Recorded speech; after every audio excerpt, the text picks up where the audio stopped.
What are you discussing together? Now that same day, two of them were going to a village called Emmaus, about 7 miles from Jerusalem. They were talking with each other about everything that had happened. As they talked and discussed these things with each other, Jesus himself came up and walked along with them, but they were kept from recognizing him. When he was at the table with them, he took bread, gave thanks, broke it, and began to give it to them. Then their eyes were opened and they recognized him, and he disappeared from their sight. They asked each other, "Were not our hearts burning within us while he talked with us on the road and opened the scriptures to us?" The Lord is so close.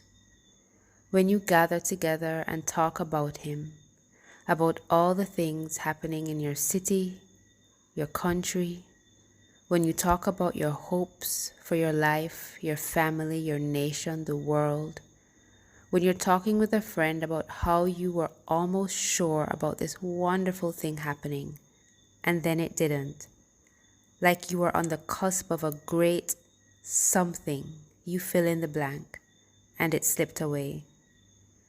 Whatever it might be, I am convinced that the Lord comes alongside us in these moments to engage our faith in him. I recall now conversations with a friend and pastor outside of my late husband's hospital room.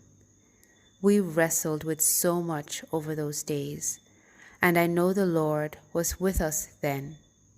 I felt his presence at the beginning of what would be a new journey to understand my whole life in the context of who he is, the Messiah.